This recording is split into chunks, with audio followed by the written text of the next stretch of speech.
لالچی ساس نے گھر کا سارا سونا خود چرا کر چھپا دیا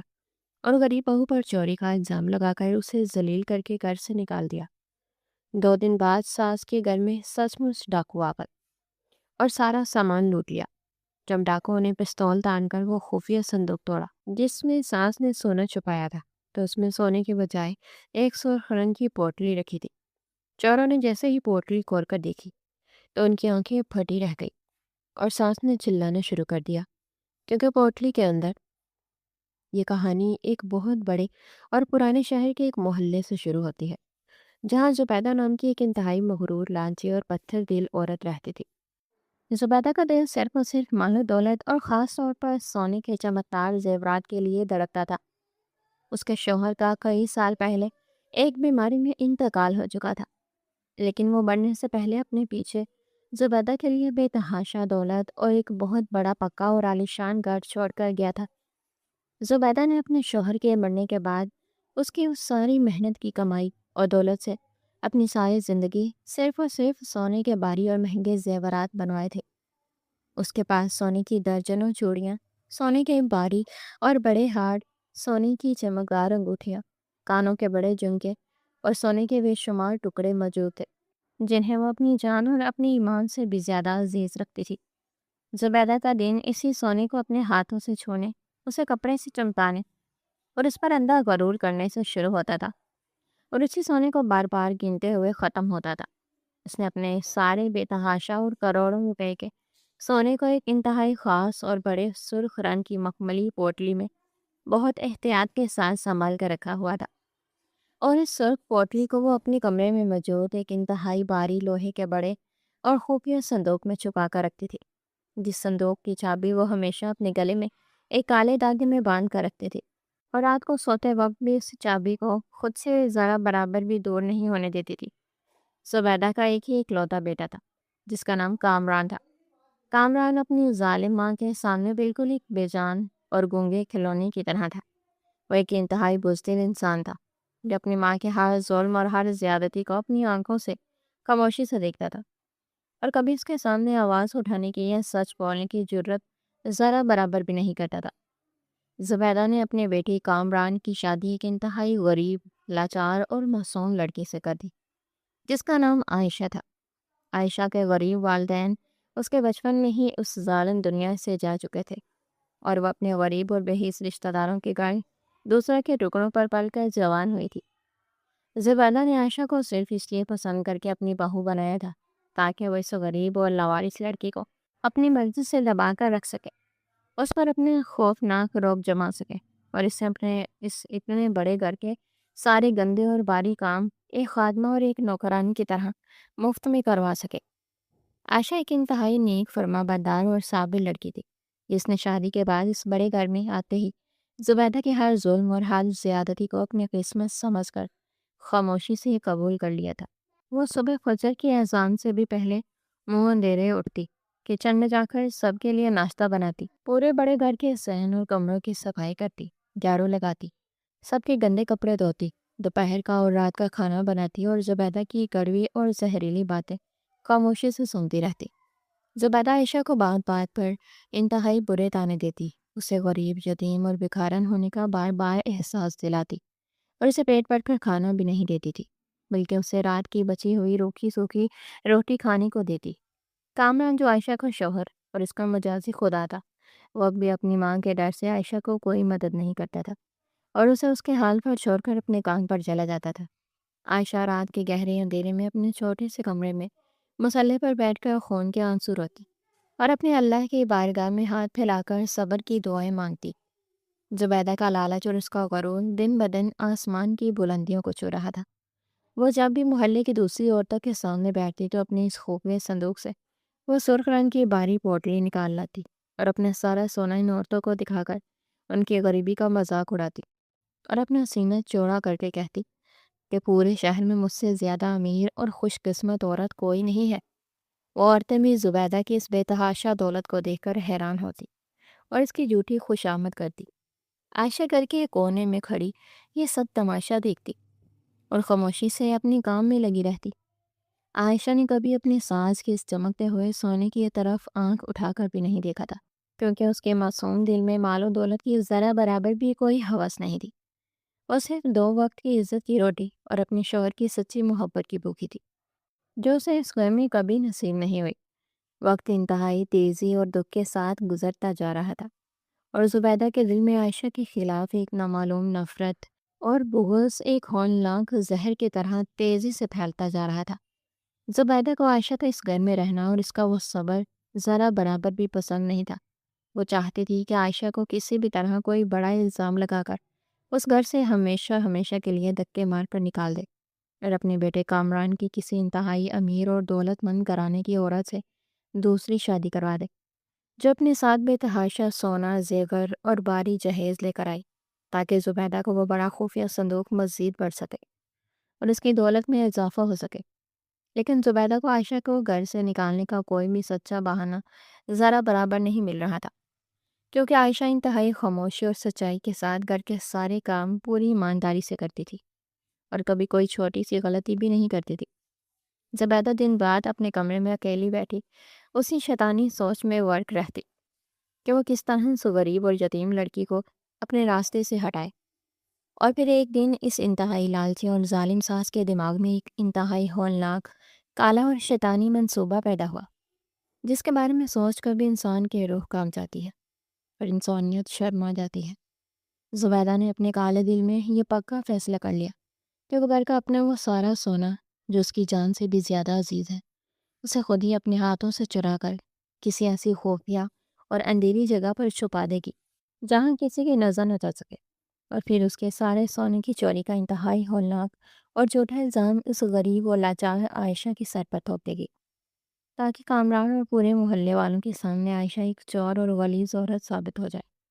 اور زبیدہ اسے بے عزت کر کے اس گھر سے نکال سکے۔ یہ بیانک منصوبہ بناتے ہی زبیدہ کے اس پتھر جیسے سخت اور کارے دل میں خونناک خوشی کی لہر دوڑ گئی۔ وہ اپنی اس شیطانی جال کو بچھانے کے لیے ایک انتہائی صحیح اور پرسکون وقت کا بے صبری سے انتظار کرنے لگی، اور پھر وہ ظالمانہ اور قیامت خیز دن آ گیا، جس دن عائشہ کی معصوم زندگی مکمل طور پر تباہ ہونے والی تھی۔ اس دن گرمیوں کی دوپہر کا وقت تھا، اور سورج آسمان سے انتہائی تیز آگ برسا رہا تھا۔ گھر میں مکمل خاموشی اور سناٹا چھایا ہوا تھا۔ کامران اپنے کام پر گیا ہوا تھا، اور گھر میں صرف زبیدہ اور عائشہ موجود تھی۔ عائشہ صحن میں بیٹھی اس شدید گرمی اور تیز دھوپ میں گھر کے سارے گندے اور بھاری کپڑے اور بڑی چادریں اپنی کمزور اور تھکے ہوئے ہاتھوں سے صابن لگا کر دھو رہی تھی۔ اس کا پورا چہرہ پسینے سے بھیگا ہوا تھا، اور اس کے ہاتھوں میں چھالے پڑ چکے تھے، لیکن وہ اپنے کام میں مکمل طور پر مگن تھی۔ اسے ذرا برابر بھی اس بات کا کوئی اندازہ نہیں تھا کہ اس کی ظالم ساس اس وقت اس کے لیے ایک ایسا موت کا کنواں کھود رہی ہے۔ زبیدہ نے جب دیکھا کہ عائشہ صحن میں کپڑے دھو رہی ہے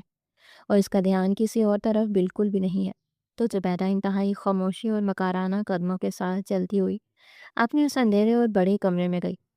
اس نے اپنے گلے سے وہ کالے دھاگے والی چابی نکالی اور اپنے اس بھاری لوہے کے خفیہ صندوق کا تالا انتہائی جلدی میں کھولا۔ زبیدہ کے ہاتھ لالچ اور بے صبری سے شدت سے کانپ رہے تھے۔ اس نے صندوق کے اندر ہاتھ ڈالا اور انتہائی باریک اور سرخ رنگ کی مخملی پوٹلی باہر نکالی، جس میں اس کی ساری زندگی کا جمع کیا ہوا وہ بے تحاشا اور کروڑوں کا سونا موجود تھا۔ زبیدہ نے اس وقت پوٹلی کو پاگلوں کی طرح اپنے سینے سے لگایا اور اس پر بار بار پیار کیا، کیونکہ وہ سونا اس کا خدا بن چکا تھا۔ اس کے بعد زبیدہ نے انتہائی مکاری اور شیطانی سوچ کے ساتھ اس سرخ پوٹلی کو اپنے ہاتھوں میں مضبوطی سے کھینچا اور اسے لے جا کر اپنے اسی کمرے کے ایک اور انتہائی پرانے اور خستہ حال لکڑی کے صندوق کے سب سے نچلے خانے میں پرانے اور بدبودار کپڑوں کے بالکل نیچے انتہائی گہرائی میں چھپا دیا۔ وہ پرانا صندوق تھا جسے پچھلے کئی سالوں سے کسی نے ذرا برابر بھی نہیں کھولا تھا، اور اس پر مٹی جمی ہوئی تھی۔ زبیدہ کو پکا یقین تھا کہ اس کا یہ سونا یہاں مکمل طور پر محفوظ رہے گا، اور کوئی انسان یا پولیس اسے یہاں تلاش نہیں کر سکے گی۔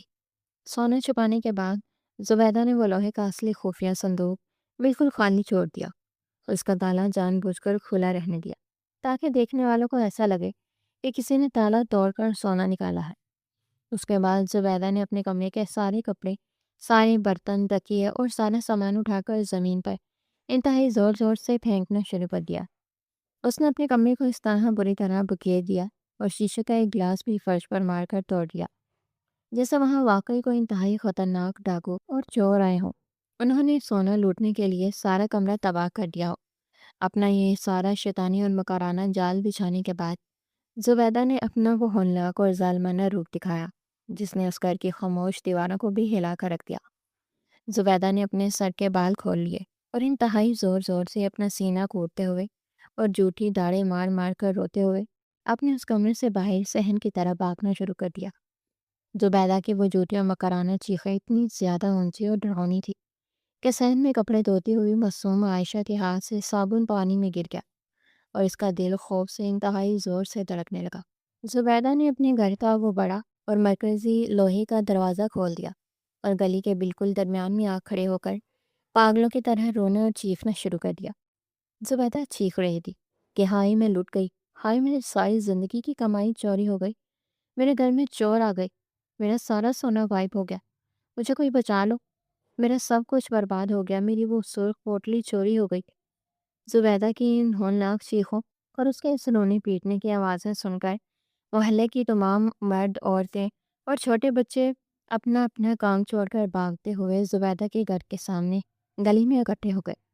سب لوگ انتہائی حیران اور پریشان تھے کہ آخر اس پرسکون دوپہر کے وقت اس گھر میں کیا قیامت ٹوٹ پڑی ہے۔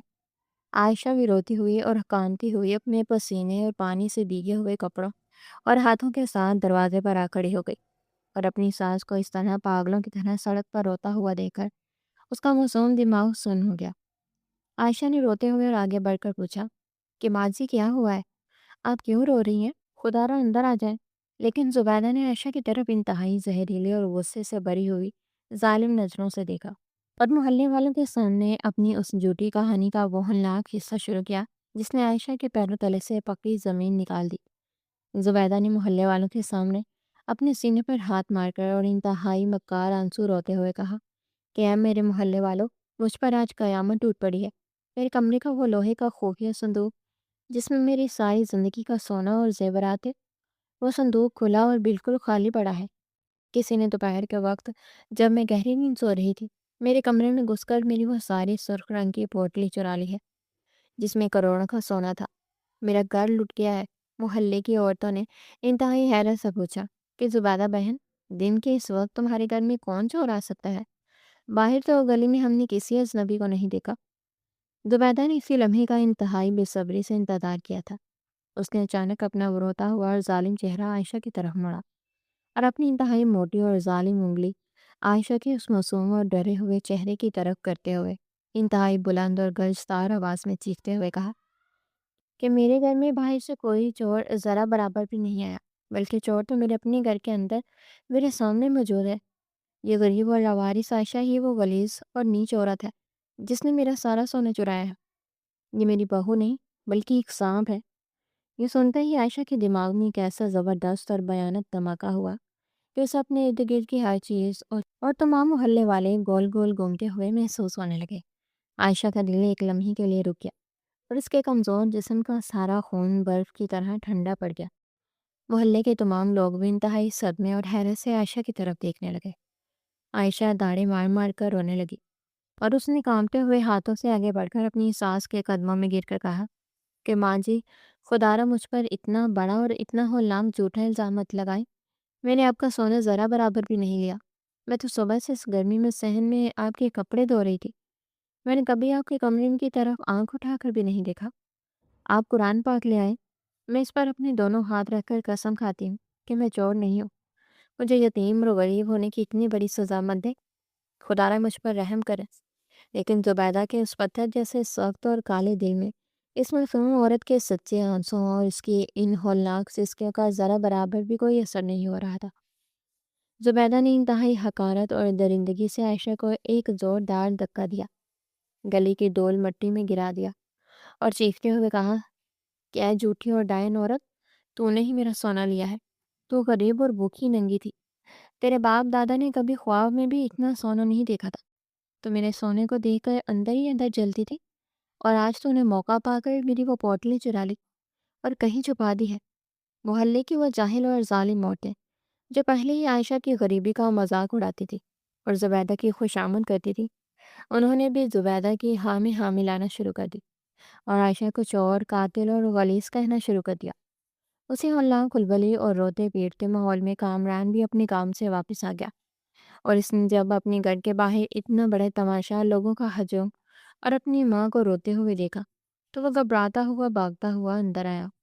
زبیدہ نے اپنے بیٹے کامران کے سینے سے لگ کر اپنے مبکار آنسو روتے ہوئے اسے بتایا کہ اس کے اس غریب اور چور بیوی نے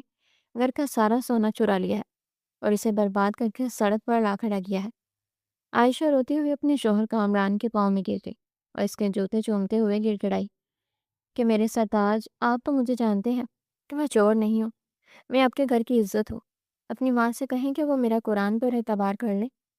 میں نے کوئی سرخ پوٹلی نہیں دیکھی۔ خدا رو مجھے ان محلے والوں کے سامنے ذلیل مت ہونے دے، مجھے اس ظلم سے بچا لے۔ لیکن کامران، جو اپنی ماں کا اندھا غلام تھا اور جس کے اندر ایک سچے مرد ہونے کی ذرا برابر بھی کوئی غیرت موجود نہیں تھی، اس نے اپنی اس مظلوم بیوی کی پاک دامنی اور اس کی سچائی کے لیے اپنے منہ سے ایک چھوٹا سا لفظ بھی باہر نکالنے کی جرت نہیں کی۔ کامران نے انتہائی بے حسی اور غصے کے ساتھ عائشہ کو زمین پر دھکا دیا اور اسے گالیاں دیتے ہوئے چیخ کر کہا کہ تو ایک غریب اور نیچ عورت ہے،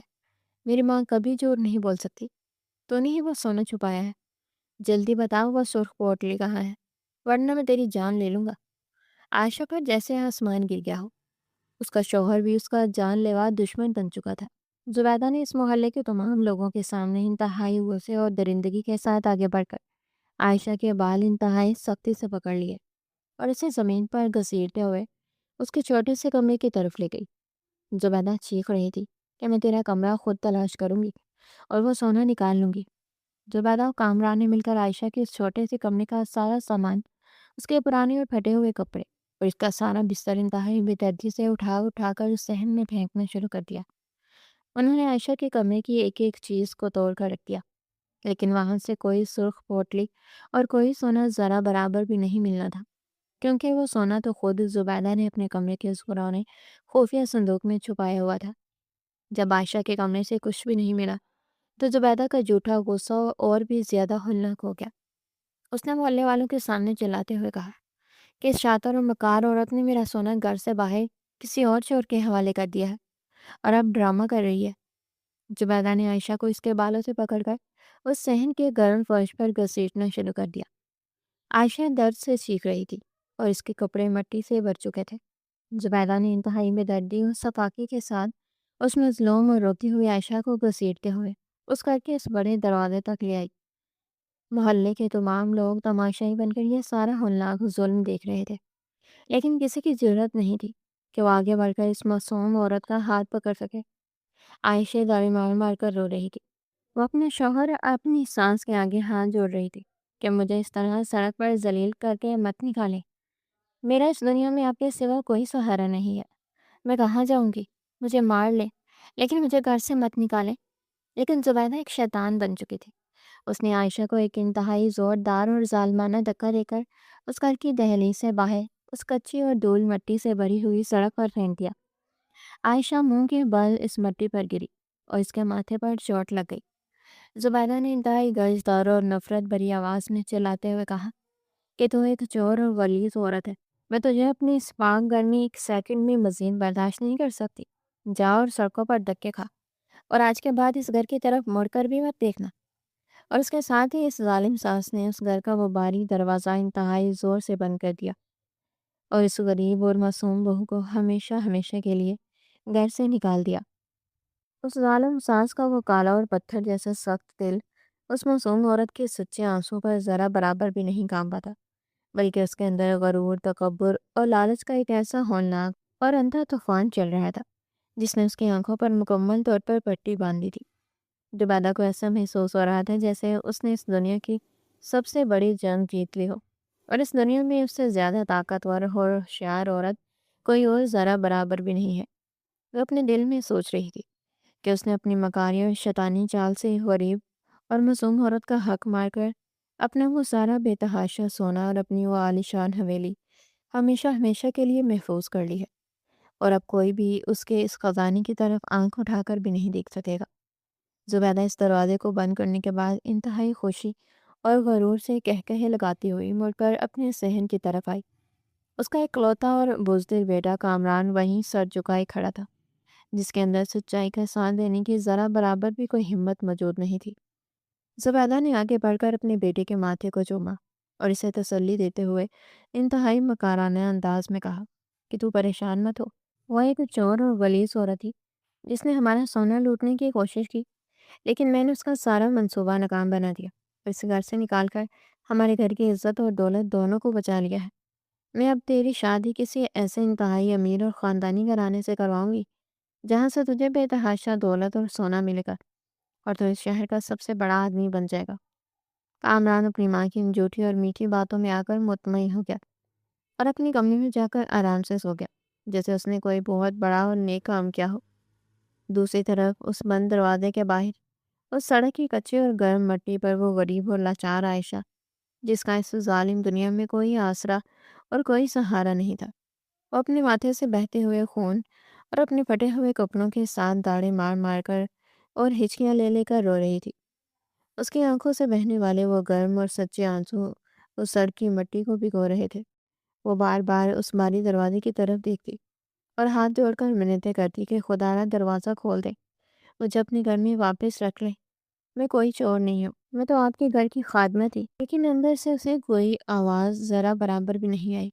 جب عائشہ کو یہ مکمل طور پر یقین ہو گیا کہ ابھی اس کا شوہر اور اس کے ظالم ساس اسے کبھی واپس اس گھر میں قدم نہیں رکھنے دے گی، تو اس مظلوم عورت نے انتہائی دکھ، درد اور لاچاری کے ساتھ اپنے ان کامتے ہوئے ہاتھوں کو آسمان کی طرف اٹھایا اور روتے ہوئے اپنے اللہ کی سچی اور کڑی عدالت میں اپنا وہ سارا معاملہ اور اپنا وہ ہولناک دکھ روتے ہوئے جمع کروا دیا۔ عائشہ نے روتے ہوئے کہا کہ اے میرے سچے اور انصاف کرنے والے رب، تو جانتا ہے کہ میں نے کبھی اس سونے کی طرف آنکھ اٹھا کر بھی نہیں دیکھا اور مجھ پر کتنا بھیانک اور جھوٹا الزام لگایا گیا ہے۔ میں اپنا یہ فیصلہ تیری بارگاہ میں چھوڑتی ہوں، تو ہی اس ظالم ساز سے میرا حق لینا اور اسے اس کے اس غرور کی ایسے عبرتناک اور بھیانک سزا دینا کہ آنے والی نسلیں اسے ہمیشہ یاد رکھیں گی۔ یہ دعا مانگنے کے بعد عائشہ نے اپنے ان ننگے اور دھول مٹی سے بھرے ہوئے قدموں کے ساتھ اس محلے کی ان سنسان اور گرم گلیوں میں چلنا شروع کر دیا۔ وہ روتی ہوئی اور سسکیاں لیتی ہوئی اس شہر کے راستوں پر دھکے کھاتی رہی۔ وہ بھوکی پیاسی تھی اور اسے ذرا برابر بھی یہ معلوم نہیں تھا کہ وہ اب کہاں جائے گی اور اس کے زندگی کا کیا بنے گا۔ لیکن اسے یہ مکمل یقین تھا کہ اللہ کی وہ بے آواز لاٹھی ضرور حرکت میں آئے گی اور قدرت کا وہ سچا انصاف اور مکافات عمل کا وہ کڑا قانون جو مظلوم کی آہ سن کر حرکت میں آتا ہے، وہ اب اس ظالم ساز کے گھر کی طرف اپنے انتہائی ہولناک اور بھیانک قدم بڑھا چکا تھا۔ زبیدہ کو ذرا برابر بھی اس بات کا کوئی اندازہ نہیں تھا کہ اس نے اپنی اس ہوس اور لالچ میں آ کر جس جھوٹے چور کا اور جس چوری کا ڈرامہ رچایا تھا، وہ ڈرامہ اب ایک انتہائی ڈراؤنی اور جان لیوا حقیقت بن کر اس کے اپنے ہی گلے کا ہولناک پھندا بننے والا ہے۔ زبیدہ وہ 2 دن انتہائی خوشی اور کہہ لگاتے ہوئے اپنے اس عالیشان گھر میں گزار رہی تھی۔ اگلے ہی دن زبیدہ نے اپنے گھر میں ایک انتہائی بڑی اور شاندار دعوت کا انتظام کیا۔ اس نے محلے کی ان عورتوں کو اپنے گھر بلایا جو عائشہ کو برے بھلا کہتی تھی۔ زبیدہ نے اس دعوت میں انتہائی لذیذ کھانے بنوائے اور ان عورتوں کے سامنے بیٹھ کر انتہائی مکارانہ اور جھوٹے آنسو روتے ہوئے اپنی وہ جھوٹی کہانی بار بار دہرائی۔ زبیدہ نے اپنا سینہ پیٹ کر ان عورتوں سے کہا کہ دیکھو، میں نے اس غریب لڑکی کو اپنے گھر کی بہو بنایا، اسے عزت دی اور اس نے میرے ہی گھر کا سارا سونا چرا کر مجھے برباد کرنے کی کوشش کی، لیکن اللہ کا شکر ہے میں نے اسے وقت پر پکڑ لیا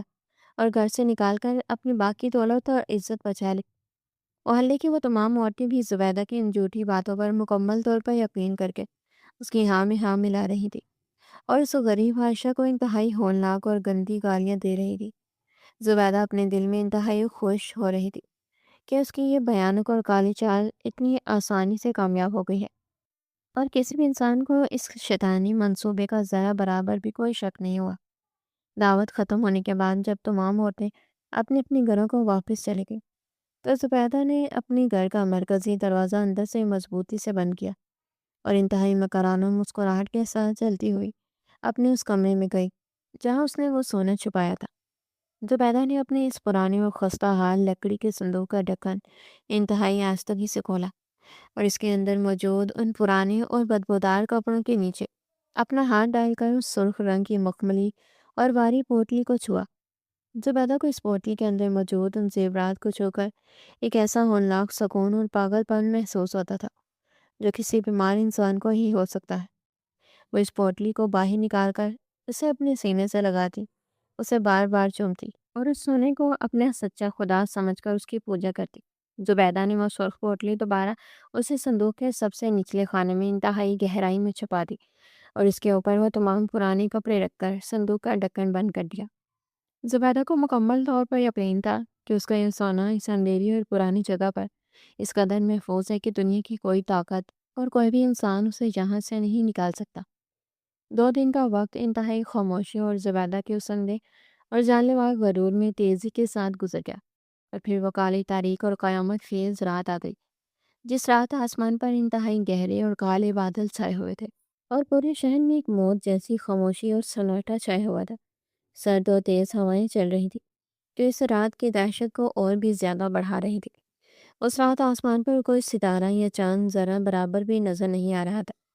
اور گلیوں میں کتے انتہائی ڈراؤنی اور پوری اسرار آوازوں میں رو رہے تھے، جیسے وہ بھی کسی آنے والے ہولناک عذاب کی اور کسی کی موت کی گواہی دے رہے ہیں۔ زبیدہ اپنے اسی پرانے اور بڑے کمرے میں اپنی اس انتہائی نرم اور گرم بستر پر گہری نیند سو رہی تھی۔ اس کے ہونٹوں پر ایک مکرانہ مسکراہٹ تھی، اور وہ خواب میں اپنے اسی سرخ رنگ کی مخملی پوٹلی اور اپنے ان چمکتے ہوئے سونے کے زیورات کو دیکھ کر خوش ہو رہی تھی جو اس نے خود اپنے ظالم ہاتھوں سے اس پرانے اور خستہ حال صندوق کے انتہائی نچلے خانے میں پرانے کپڑوں کے نیچے چھپا کر رکھے تھے۔ کامران بھی اپنے کمرے میں مکمل طور پر بے خبر اور سکون کی نیند سو رہا تھا کہ اچانک رات کے اس انتہائی گہرے اور کالے پہر میں، جب پرندے بھی اپنے گھونسلوں میں پار نہیں مارتے اور ہر طرف سناٹا ہوتا ہے، زبیدہ کی سالی شان گھر کی پچھلی اور انتہائی اونچی دیوار سے کچھ انتہائی پراسرار، خوفناک اور ڈراؤنے سائے اندر کی طرف صحن میں کودے۔ یہ کوئی معمولی چور یا چھوٹے موٹے انسان ذرا برابر بھی نہیں تھے، بلکہ یہ اس شہر کے سب سے زیادہ خطرناک، ظالم اور خونخوار ڈاکوں کا ایک انتہائی بڑا اور شفاف گروہ تھا، جن کے چہروں پر کالے رنگ کے موٹے اور خوفناک نقاب چڑھے ہوئے تھے، جن سے صرف ان کی خونخوار آنکھیں نظر آ رہی تھی۔ جن کے مضبوط ہاتھوں میں انتہائی جدید اور جان لیوا آگ اگلنے والے ہتھیار اور تالے توڑنے والے لوہے کے بھاری اوزار موجود تھے۔ ان ڈاکوں کو شہر کے کسی مخبر نے یہ پکی اور سچی خبر دی تھی کہ اس گھر کی مالکن ایک انتہائی امیر اور لالچی اور مغرور عورت ہے، جس کے پاس کروڑوں روپے کا خالص سونا اور بے تحاشا دولت اس کے کمرے میں موجود ہے، اور اس گھر میں کوئی مضبوط محافظ یا کوئی طاقتور اور ہمت والا انسان موجود نہیں ہے۔ ان خونخوار اور ظالم ڈاکوؤں نے انتہائی خاموشی، مہارت اور تیزی کے ساتھ اس گھر کے صحن کو پار کیا۔ ان کے بھاری جوتوں کی آواز اس سناٹے میں بھی کسی کو سنائی نہیں دے رہی تھی، اور وہ سیدھا اس اندھیرے کمرے کی طرف بڑھے جہاں زبیدہ اپنے بستر پر سو رہی تھی۔ ڈاکوؤں کے اس ظالم اور خطرناک سردار نے آگے بڑھ کر اپنے باری بورڈ کی ایک انتہائی زوردار اور ہولناک ٹھوکر مار کر زبیدہ کے کمرے کا وہ مضبوط لکڑی کا دروازہ ایک ہی لمحے میں توڑ کر زمین پر گرا دیا۔ دروازے کے ٹوٹنے اور فرش پر گرنے کی اس قیامت خیز اور آنکھوں کو پھاڑ دینے والی آواز سے زبیدہ کے دماغ میں ایک ایسا زبردست اور بھیانک دھماکہ ہوا کہ وہ اپنی اس گہری نیند سے انتہائی خوف اور دہشت کے ساتھ ایک دلدوز چیخ مار کر اپنے بستر پر اٹھ بیٹھی۔ اس کی آنکھیں حیرت اور موت کے ڈر سے پوری طرح کھلی کی کھلی رہ گئی، اور اس کا سانس اس کے گلے میں اٹک گیا جب اس نے دیکھا کہ اس کے اندھیرے کمرے میں 4 انتہائی لمبے چوڑے اور کالے نقاب پہنے ہوئے خونخوار درندے کھڑے ہیں، جن کے ہاتھوں میں وہ جان لیوا اور چمکتے ہوئے ہتھیار سیدھے زبیدہ کی سینے کی طرف تنے ہوئے تھے۔ زبیدہ کو وہ سارا جھوٹا غرور، اس کی وہ ساری فرونیت، اس کا وہ سارا تکبر اور اس کی وہ ساری چودراہٹ ایک ہی سیکنڈ میں برف کی طرح انتہائی ٹھنڈی اور نیلی پڑ گئی۔ اس کا بوڑھا جسم ایک سوکھے پتے کی طرح شدت سے کانپنے لگا، اور اس کے ماتھے پر سردیوں کی اس ٹھنڈی رات میں بھی موت اور ہولناک ڈر کا پسینہ پانی کی طرح بہنے لگا۔ زبیدہ زور سے چیخنا چاہتی تھی، وہ اپنے بچاؤ کے لیے محلے والوں کو بلانا چاہتی تھی، لیکن ایک ڈاکو نے انتہائی تیزی اور درندگی کے ساتھ آگے بڑھ کر زبیدہ کے منہ پر ایک انتہائی غلیظ اور بدبودار کپڑا سختی سے باندھ دیا تاکہ وہ کوئی آواز نہ نکال سکے، اور اس ڈاکو نے زبیدہ کے سر کے بالوں کو انتہائی بے دردی اور درندگی سے پکڑ کر اسے اس نرم اور گرم بستر سے نیچے اس کچے اور ٹھنڈے فرش پر زوردار دھکا دے کر جانوروں کی طرح گرا دیا۔ زبیدہ درد اور موت کے ہولناک خوف سے فرش پر تڑپنے لگی اور رونے لگی۔ اسی ہولناک کھلبلی، دروازہ ٹوٹنے کے شور اور اپنی ماں کی دبی ہوئی چیخوں کی آواز سن کر کامران بھی اپنی آنکھیں ملتا ہوا، انتہائی گھبراتا ہوا اپنے کمرے سے باہر صحن میں آیا۔ لیکن جیسے ہی اس بزدل انسان نے اپنے صحن اور ماں کے کمرے میں ان خطرناک مسلح ڈاکوؤں کو کھڑے ہوئے دیکھا، اس نامرد انسان کی ٹانگیں مکمل طور پر جواب دے گئی اور وہ خوف سے وہیں جم گیا۔ ایک خونخوار ڈاکو نے انتہائی تیزی کے ساتھ صحن میں آگے بڑھ کر کامران کے منہ پر اپنے اس بھاری ہتھیار کا پچھلا اور لوہے والا حصہ انتہائی زور سے اور صفاقی سے مارا، جس کی وجہ سے کامران کا منہ مکمل طور پر خون سے بھر گیا۔ اس کے دانت ٹوٹ گئے اور وہ شدید درد سے چیختا ہوا وہیں فرش پر گر کر رونے لگا۔ ڈاکو نے کامران کے ہاتھ پاؤں انتہائی مضبوط اور موٹی رسیوں سے جانوروں کی طرح باندھ دیے اور اسے بھی زمین پر گھسیٹتے ہوئے زبیدہ کے کمرے میں لا کر اس کی ماں کے بالکل سامنے پٹک دیا۔ زبیدہ فرش پر پڑی ہوئی اپنی ان پھٹی ہوئی اور خوفزدہ آنکھوں سے اپنے اس اکلوتے اور لاڈلے بیٹے کو اس طرح خون میں لت پت اور ذلیل و خوار ہوتا ہوا دیکھ رہی تھی، لیکن وہ اپنے بیٹے کو بچانے کے لیے کچھ بھی کرنے کے ذرا برابر بھی قابل نہیں تھی۔ اسے اس بات کا انتہائی شدت اور ہولناک طریقے سے احساس ہو رہا تھا کہ قدرت کا وہ سچا انصاف اور مکافات عمل کا وہ کڑا قانون کس طرح اچانک حرکت میں آ چکا ہے۔ جس جھوٹے چوروں کا نام لے کر اور جس جھوٹی چوری کا الزام لگا کر اس نے اپنی اس معصوم اور بے گناہ بہو عائشہ کو سڑک پر ذلیل و خوار کر کے گھر سے نکالا تھا، آج اللہ کی اس بے آواز لاٹھی نے سچ مچ کے ان خون خوار درندوں کو اس کے گھر میں موت اور تباہی کا ہولناک عذاب بنا کر بھیج دیا تھا۔ ڈاکوں کو اس لمبے چوڑے اور ظالم سردار نے آگے بڑھ کر زبیدہ کے منہ سے وہ بدبودار کپڑا کھولا اور اس کی کن پٹی پر اپنا وہ ٹھنڈا اور جان لیوا ہتھیار انتہائی سختی اور مضبوطی سے رکھ کر اپنی گرجدار اور خوفناک آواز میں کہا کہ اے لالچی اور مغرور بڑھیا، اگر تو اپنی اس بزدل بیٹے کی جان بچانا چاہتی ہے تو خاموشی سے اپنے وہ سارے خالص سونے کے زیورات، وہ سارے سونے کے بسکٹ اور اپنی وہ ساری دولت ہمارے حوالے کر دے جو تو نے اس گھر میں چھپا کر رکھی ہوئی ہے اور جس پر تو ساری دنیا کے سامنے غرور کرتی ہے۔ اگر تو نے ذرا برابر بھی کوئی چالاکی دکھانے کی یا شور مچانے کی یا کوئی بھی جھوٹ بولنے کی کوشش کی تو میں ابھی اور اسی وقت تیرے سامنے تیرے اس اکلوتے بیٹے کے سر میں یہ ساری گولیاں اتار دوں گا، تیرے اس عالی شان گھر کو ہمیشہ کے لیے ایک خونی قبرستان بنا دوں گا۔ زبیدہ کے دل کی دھڑکن اتنی زیادہ تیز اور خوفناک ہو گئی تھی کہ اسے لگ رہا تھا اس کا دل ابھی اس کے سینے کو پھاڑ کر باہر آ جائے گا۔ وہ داڑیں مار مار کر اور ہچکیاں لے لے کر فرش پر رونے لگی۔ اس نے اپنے کانپتے ہوئے ہاتھ جوڑتے ہوئے اور خونخوار سردار سے کہا کہ میرے پاس جو کچھ بھی تھا وہ 2 دن پہلے ہی چوری ہو چکا ہے۔ میرے گھر میں کوئی سونا یا کوئی دولت ذرا برابر بھی موجود نہیں ہے۔ خدا را مجھ پر رحم کھاؤ، میں ایک انتہائی غریب اور بیوہ عورت ہوں، میرے پاس تمہیں دینے کے لیے کچھ بھی نہیں ہے، میرے گھر میں کچھ مت تلاش کرو۔ زبیدہ نے موت کے ڈر سے اندھی ہو کر وہی ہولناک جھوٹ اور وہی مکاری دوبارہ استعمال کرنے کی ناکام کوشش کی جو اس نے محلے والوں کے سامنے کی تھی، لیکن ان ظالم اور انتہائی شاطر ڈاکوؤں پر زبیدہ کے ان مکار آنسوؤں کا اور اس کی ان سسکیوں کا ذرا برابر بھی کوئی اثر نہیں ہو رہا تھا۔ ڈاکوؤں کے سردار نے زبیدہ کی بات سن کر ایک انتہائی زوردار اور شیطانی قہقہہ لگایا اور اپنے بھاری ہاتھ سے زبیدہ کے منہ پر ایک انتہائی زوردار تھپڑ مارتے ہوئے چیخ کر کہا کہ تو ہمیں بیوقوف سمجھتی ہے؟ ہمیں پکی اور سچی خبر ہے کہ تو نے اس محلے والوں کو اور اپنی اس غریب بہو کو دھوکہ دینے کے لیے وہ چوری کا سارا جھوٹا اور بھیانک ڈرامہ خود اپنے ہاتھوں سے رچایا تھا تاکہ تو اپنا وہ سارا سونا بچا سکے اور اپنی بہو کو گھر سے نکال سکے، اور اب وہ سارا خالص اور کروڑوں روپے کا سونا تیرے اسی اندھیرے کمرے میں کہیں نہ کہیں دفن ہے۔ سردار نے اپنے ان مسلح ساتھیوں کو اشارہ کیا اور ان تمام ڈاکوؤں نے پاگلوں اور خونخوار درندوں کی طرح اس پورے کمرے کا کونا کونا چھان مارا اور ہر چیز کو توڑنا شروع کر دیا۔ انہوں نے زبیدہ کے اس نرم بستر کی چادروں اور تکیوں کو چاقوں سے پھاڑ دیا، دیواروں پر لگے ہوئے تمام فریم اور شیشے توڑ کر فرش پر گرا دیا، الماریوں کے دروازے اکھاڑ دیے اور کمرے کی ہر قیمتی چیز کو مکمل طور پر تباہ کر دیا۔ اچانک ایک ڈاکو کی نظر اس کمرے کے کونے میں رکھے ہوئے اس بڑے اور بھاری لوہے کے خفیہ صندوق پر پڑی جس کا تالا زبیدہ نے عائشہ کو پھنسانے کے لیے جان بوجھ کر کھلا چھوڑا تھا۔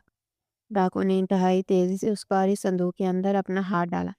لیکن وہ اندر سے مکمل طور پر خالی تھا۔ اس میں سونے کا ایک ذرا بھی موجود نہیں تھا۔ سردار کا غصہ یہ دیکھ کر اب آسمان کی بلندیوں کو چھونے لگا اور وہ ایک پاگل جانور کی طرح بن گیا۔ اس نے آگے بڑھ کر زمین پر پڑے ہوئے کامران کی گردن پر اپنا بھاری بوٹ انتہائی سختی اور بے دردی سے رکھا اور اپنا وہ جان لیوا ہتھیار اس کے سر پر تانتے ہوئے زبیدہ کی آنکھوں میں آنکھیں ڈال کر انتہائی غصے سے چیخ کر کہا کہ اے ظالم اور مکار گھوڑیا، میرا سارا صبر اب مکمل طور پر ختم ہو چکا ہے۔ اگر تو نے اگلے ایک لمحے کے اندر مجھے اس سونے کا سچا اور اصلی پتہ نہیں دیا اور وہ سونا نکال کر میرے ہاتھ میں نہیں دیا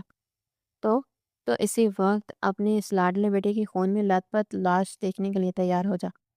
کامران گردن پر رکھے اس بھاری بوٹ کے درد اور موت کے ہولناک خوف سے چیخیں مارنے لگا اور اپنی ماں سے روتے ہوئے منتیں کرنے لگا کہ ماں، انہیں وہ سارا سونا دے دو، مجھے بچا لو، مجھے اس در سے اور مرنے سے بچا لو۔ زبیدہ جو اپنے اس اکلوتے بیٹے کی موت کو اپنے سامنے اتنا زیادہ قریب کھڑا دیکھ رہی تھی، اس کا وہ سارا کالا غرور، اس کا وہ سارا لالچ اور اس کی وہ سونے کی بے تحاشا ہوس ایک ہی سیکنڈ میں مکمل طور پر مٹی میں مل گئی۔ اسے اس ہولناک حقیقت کا احساس ہو گیا کہ اب اس کی کوئی بھی چالاکی کام نہیں آئے گی اور اسے اپنی جان اور اپنے بیٹے کی جان بچانے کے لیے اپنی زندگی کی وہ سب سے پیاری اور قیمتی چیز ان خونخوار درندوں کے حوالے کرنی ہوگی، ورنہ وہ زندہ نہیں بچیں گے۔ زبیدہ داڑیں مارتی ہوئی اور ہچکیاں لیتی ہوئی اس کچے فرش پر جانور کی طرح رینگتی ہوئی اور اس کمرے کے اس انتہائی اندھیرے اور پچھلے کونے کی طرف گئی، جہاں وہ انتہائی پرانا خستہ حال ہوئی مٹی سے ہٹا ہوا لکڑی کا صندوق پڑا ہوا تھا، جسے سالوں سے کسی نے نہیں چھوا تھا۔ زبیدہ نے اپنے کامتے ہوئے اور روتے ہوئے ہاتھ سے اس پرانے صندوق کی طرف اشارہ کیا اور ہچکیاں لیتے ہوئے دردناک آواز میں کہا کہ میرا وہ سارا سونا، میری وہ ساری زندگی کی کمائی اور میرا وہ سارا غرور اس پرانے لکڑی کے صندوق کے اندر موجود ہے۔ خدا را وہ سب کچھ لے جاؤ، لیکن میرے بیٹے کو مت مارنا، اسے چھوڑ دو۔ ڈاکوں کے سردار کی ان خونخوار آنکھوں میں لالچ اور فتح کی ایک انتہائی ہولناک چمک آ گئی۔ اس نے زبیدہ کو گردن سے پکڑ کر حقارت کے ساتھ پیچھے کی طرف دھکا دیا اور خود اپنے ان ظالم اور باری قدموں کے ساتھ چلتا ہوا اس پرانے صندوق کے بالکل سامنے آ کر کھڑا ہو گیا۔ اس لکڑی کے صندوق پر ایک پرانا اور زنگ آلود تالا لگا ہوا تھا۔ ڈاکوں کے سردار نے اپنے اس باری لوہے کے اوزار سے ایک ہی انتہائی زوردار اور ہولناک ضرب لگا کر اس پرانے تالے کو توڑ کر زمین پر پھینک دیا اور اس صندوق کا وہ باری لکڑی کا ڈھکن انتہائی بے صبری سے کھول دیا۔ صندوق کے اندر پرانے اور بدبودار کپڑوں کا ایک اونچا ڈھیر لگا ہوا تھا۔ سردار نے ان تمام کپڑوں کو انتہائی تیزی اور غصے کے ساتھ نکال کر فرش پر پھینکنا شروع کر دیا اور پھر اس صندوق کے سب سے نچلے اور آخری خانے میں اندھیرے کے اندر ایک انتہائی بھاری اور سرخ رنگ کی مخملی پوٹلی پڑی ہوئی نظر آئی، جسے زبیدہ نے 2 دن پہلے اپنے ہی ہاتھوں سے انتہائی گہرائی میں چھپایا تھا۔ وہ سرخ پوٹلی اتنی زیادہ بھاری اور بڑی تھی کہ اسے دیکھ کر ہی اندازہ ہو رہا تھا کہ اس کے اندر بے تحاشا سونا اور انتہائی قیمتی زیورات بھرے ہوئے ہیں۔ ڈاکوں کی آنکھیں اس باری سرخ پوٹلی کو دیکھ کر اندھے لالچ اور ہولناک خوشی سے پوری طرح کھلی کی کھلی رہ گئی۔ انہوں نے اس پوٹلی کو صندوق سے باہر نکالا اور اس کمرے کے بالکل درمیان میں اس روشنی کے نیچے لا کر رکھ دیا۔ زبیدہ فرش پر پڑی ہوئی اپنے اس چمکتے ہوئے سونے کو اور اپنی ساری زندگی کی کمائی کو ان ظالم ڈاکوں کے ہاتھ میں جاتا ہوا دیکھ کر اپنے بال نوچ رہی تھی اور خون کے آنسو رو رہی تھی۔ اسے یاد آ رہا تھا کہ اس نے کیسے کیسے غریبوں کا حق مار کر اور کیسی کیسی ہوس کے ساتھ یہ سونا اکٹھا کیا تھا، اور آج قدرت کا انصاف اسے کس طرح ان ڈاکوں کے ہاتھوں بے بس کر کے لٹوا رہا تھا۔ سردار نے انتہائی خوشی اور بے صبری کے ساتھ اس سرخ مخملی پوٹلی کو فرش پر رکھا اور اس کے اوپر لگی ہوئی اس مضبوط اور موٹی گرہ کو اپنے ہاتھوں سے کھولنا شروع کیا۔ کمرے میں ایک موت جیسی خاموشی چھا گئی اور تمام ڈاکوں کی آنکھیں اس پوٹلی کے اندر سے نکلنے والے اس چمکدار اور خالص سونے کو دیکھنے کے لیے پاگل ہو رہی تھی۔ زبیدہ بھی روتے ہوئے اور حسرت سے اس پوٹلی کی طرف دیکھ رہی تھی۔ اس کی آنکھوں کے سامنے اس کا خدا اور اس کا وہ سارا غرور لٹ رہا تھا۔ سردار نے جیسے ہی اس سرخ پوٹلی کی وہ آخری گرہ کھولی اور اس پوٹلی کو الٹا کر کے اس کے اندر موجود وہ سارا بھاری سامان اس کچے فرش پر گرایا تو اس کمرے میں ایک انتہائی ہولناک اور قیامت خیز دھماکہ ہوا جو کسی ہتھیار کا ذرہ برابر بھی نہیں تھا۔ بلکہ وہ ہولناک دھماکہ ان تمام ڈاکوؤں اور اس ظالم ساز کے دماغ میں ہوا تھا۔ چوروں نے جیسے ہی پوٹلی کھول کر دیکھی تو ان کی آنکھیں پھٹی کی پھٹی رہ گئی اور ساس نے چلانا شروع کر دیا، کیونکہ پوٹلی کے اندر کوئی چمکتا ہوا سونا، کوئی خالص بسکٹ یا کوئی سونے کی چوڑیاں ذرا برابر بھی موجود نہیں تھی، جن کا زبیدہ کو پچھلے کئی سالوں سے اندھا اور ہولناک غرور تھا، اور جن کے لیے اس نے اپنی اس غریب اور معصوم بہو عائشہ کو سڑک پر ذلیل کیا تھا۔ بلکہ اس سرخ اور بھاری پوٹلی کے اندر سے انتہائی سستا، کالا زنگ آلود اور بازار میں بکنے والا نکلی لوہے اور تانبے کا وہ جھوٹا اور گھٹیا زیور نکل کر اس کچے اور ٹھنڈے فرش پر گرا تھا، جس کی اس پوری دنیا میں 2 ٹکے کی بھی کوئی قدر و قیمت ذرا برابر بھی موجود نہیں تھی۔ زبیدہ کی وہ بوڑھی آنکھیں اس ہولناک اور قیامت خیز سچائی کو دیکھ کر دہشت اور ناقابل یقین صدمے کی وجہ سے پوری طرح کھلی کی کھلی رہ گئی، اور اس کا وہ سانس اس کے سوکھے ہوئے گلے میں ہمیشہ کے لیے اٹک گیا۔ اسے ایک ہی لمحے میں یہ ہولناک حقیقت اور یہ جان لیوا سچائی مکمل طور پر سمجھ آ گئی تھی کہ وہ جس سونار کے پاس پچھلے 20 سالوں سے اپنی ساری دولت اور اپنے مرے ہوئے شوہر کی وہ ساری کمائی لے کر جاتی تھی اور اسے خالص سونا بنانے کا کہتی تھی، اس سونار نے زبیدہ کی اس اندھی ہوس، اس کے اس ہولناک لالچ اور اس کی اس بے وقوفی کا فائدہ اٹھا کر اسے ساری زندگی ایک بہت بڑا اور بھیانک دھوکہ دے دیا تھا، اور اسے خالص سونے کے نام پر یہ انتہائی سستا اور نکلی لوہے کا زیور بنا کر دیتا رہا، جس پر صرف سونے کا ایک جھوٹا رنگ اور پالش کی گئی تھی، جو اب صندوق کے اس اندھیرے اور وقت گزرنے کے ساتھ ساتھ مکمل طور پر کالی اور زنگ آلود پڑ چکی تھی۔ زبیدہ جس نکلی سونے کے غرور میں محلے کے ان تمام عورتوں کو جلا رہی تھی،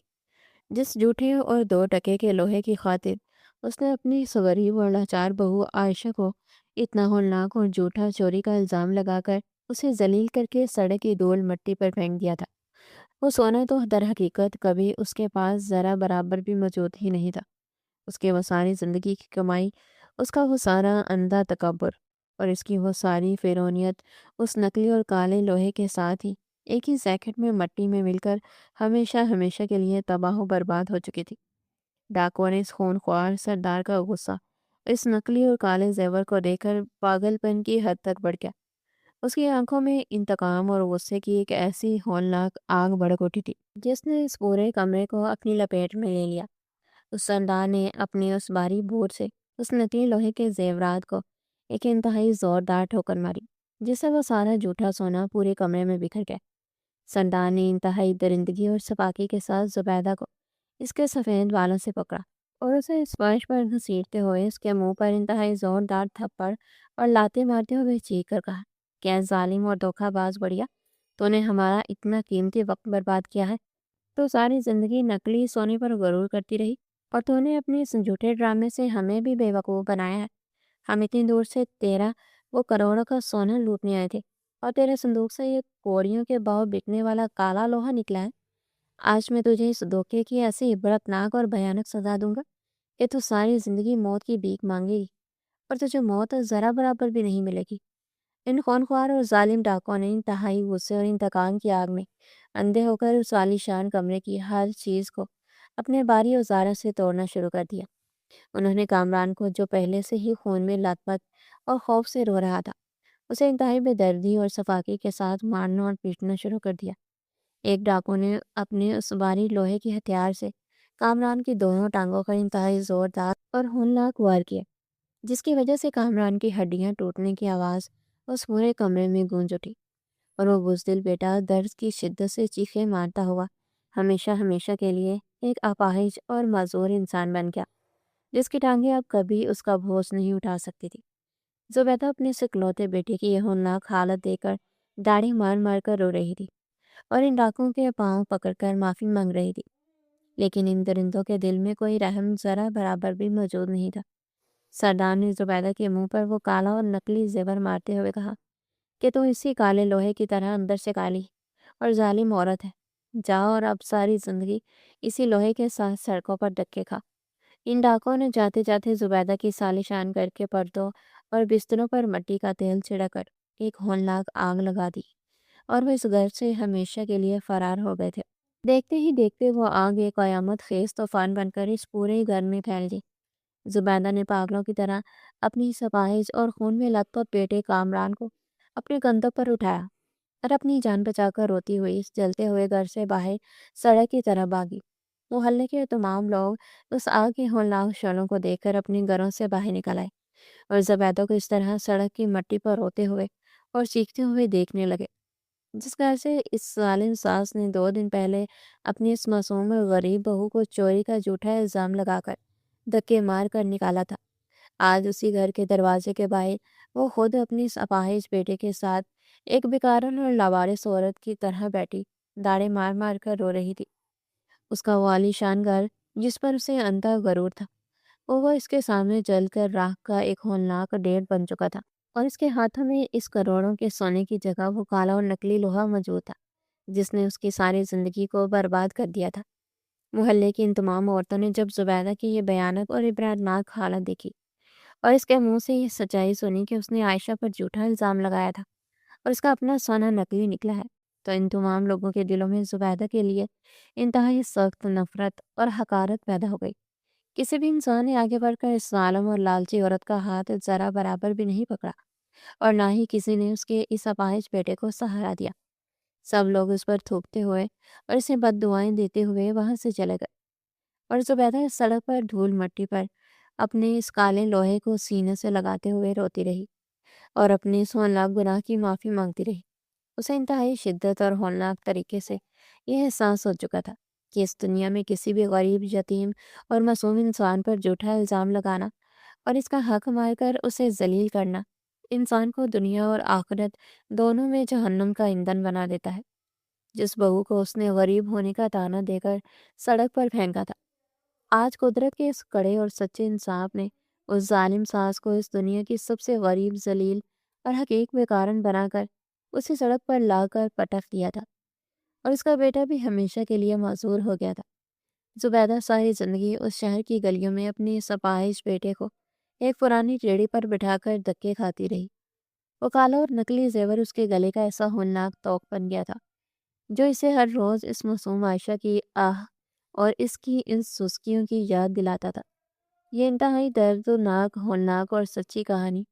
اس ظالم اور مغرور دنیا کے ان تمام انسانوں اور ظالم ساسوں کے لیے